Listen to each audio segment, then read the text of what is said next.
Very good morning to all of you. स्वागत है आप सभी का आपके प्यारे यूट्यूब चैनल हरीश अठानी 541 में। और आज की इस वीडियो में हम सीखेंगे हिम ज्योति जो स्कूल है देहरादून में, गर्ल्स के लिए आवासीय विद्यालय है, तो उसमें कक्षा 5 के लिए एडमिशन होता है। तो वो उस स्कूल का जो पेपर होता है, एंट्रेंस एग्जाम होता है, तो उसमें हिंदी का पेपर किस प्रकार से आता है। तो स्टार्ट करते हैं पहले क्वेश्चन से। तो हिंदी में जो क्वेश्चन पूछते हैं, नीचे लिखे शब्दों से वाक्य बनाए। आपको यहाँ पर एक वर्ड शब्द दिया होगा, उस शब्द से हमें वाक्य बनाने होंगे, वाक्य प्रयोग करना होगा। तो जैसे एग्जाम्पल के लिए एक वाक्य शब्द दिया है अंधकार, तो अंधकार से आप बहुत सारे जो है कोई भी वाक्य बना सकते हैं जिसमें अंधकार वर्ड आया हो। जैसे एक एग्जाम्पल बता रहा हूं, अंधकार के बाद उजाला होता है।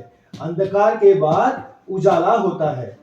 अंधकार के बाद उजाला होता है। दूसरा, आप इसी प्रकार का कुछ बना सकते हैं, जरूरी नहीं कि इसी को याद करेंगे। आप बता सकते हैं कि दूसरा कि बच्चों को अंधकार से डर लगता है। अंधकार से क्या लगता है? डर लगता है। अब दूसरा इसका ख देखेंगे, प्रदूषण।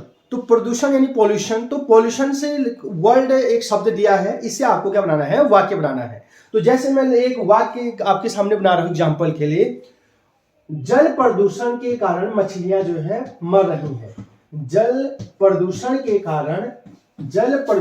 कारण मछलियां मर रही हैं। अब और भी आप जो है सेंटेंस बना सकती हैं।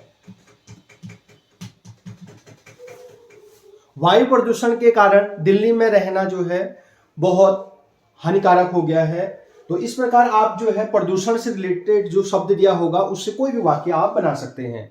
प्रदूषण हमारे स्वास्थ्य के लिए हानिकारक है, या और भी चीजें आप ये वर्ड दिए होंगे, इनसे हमें क्या बनाना होता है? वाक्य बनाना होता है। क्वेश्चन नंबर 2 को देखते हैं।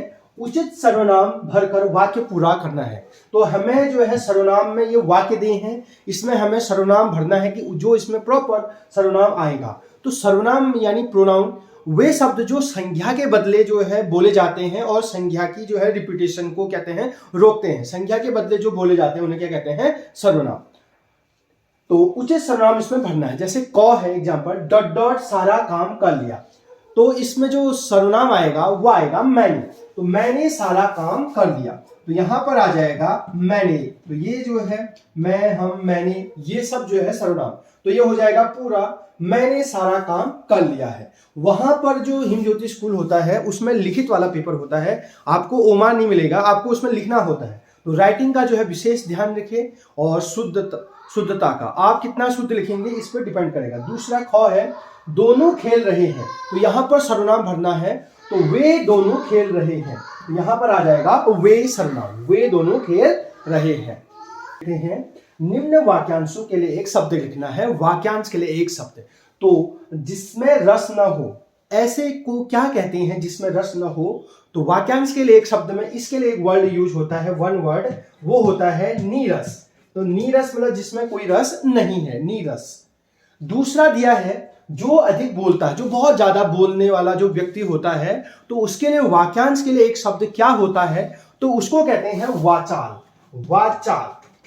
तो आपने ये लिखने का तरीका भी आपको आना चाहिए कि किस प्रकार आप इसको लिखेंगे। नंबर 4 की ओर हम जाते हैं। क्वेश्चन नंबर 4 बता रहा है, निम्नलिखित शब्दों के विलोम शब्द लिखिए। आपको वहां पर क्वेश्चन में विलोम शब्द जो है वो पूछता है। तो यहां पर दिया होगा और ये खाली जगह घेरी होगी, आपको छोड़ी होगी, उस खाली जगह पर आपको विलोम शब्द लिखने होंगे। तो आदान का विलोम होता है प्रदान। तो आपकी कितने आप जो है शुद्ध लिख रहे हैं उसके भी जो है वहां मार्क्स होंगे। और दूसरा है बंधन।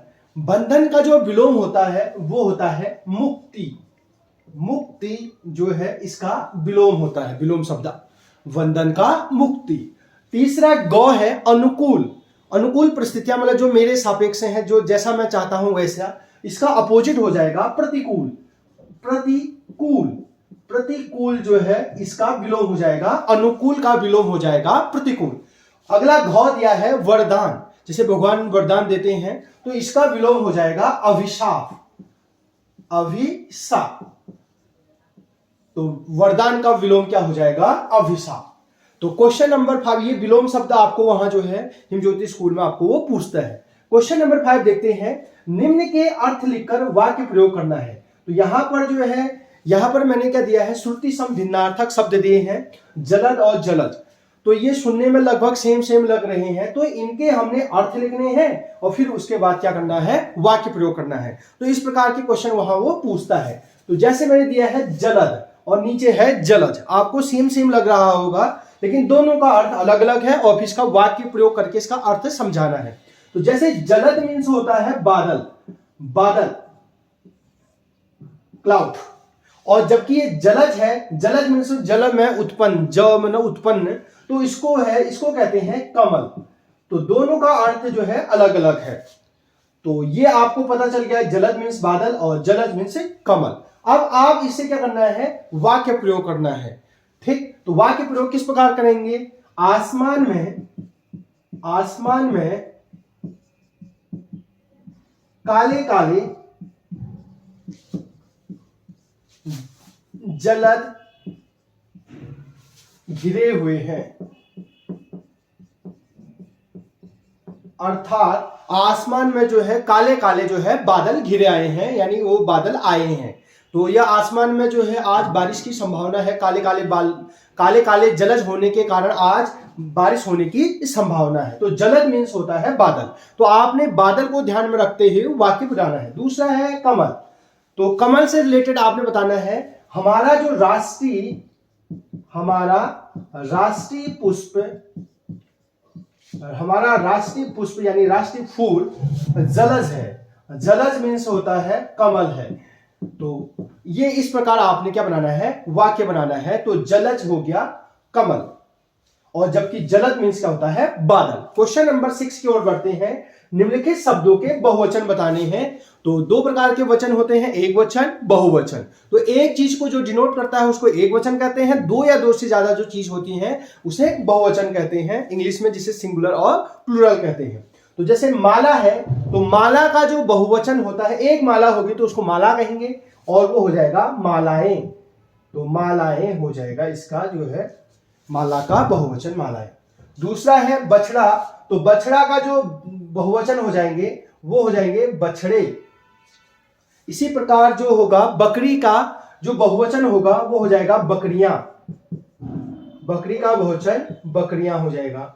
अब है कथा। तो कथा कहानी, एक चीज होगी तो उसको कथा कहेंगे, और बहुत ज्यादा होंगे तो उसे कहेंगे कथाएं। तो ये जो है इसके क्या हो गए, बहुवचन हमने बना। क्वेश्चन नंबर 7, निम्न मुहावरों का अर्थ बताकर वाक्य प्रयोग कीजिए। तो पहले मुहावरों का अर्थ बताना है, उसके बाद वाक्य प्रयोग करना है। पहला मुहावरा है हाथ साफ करना। हाथ साफ करने का अर्थ होता है चोरी करना, अर्थात जब हमारे पर्स में से या कोई भी चीज चोरी कर देता है तो उसको हाथ साफ करना कहते हैं।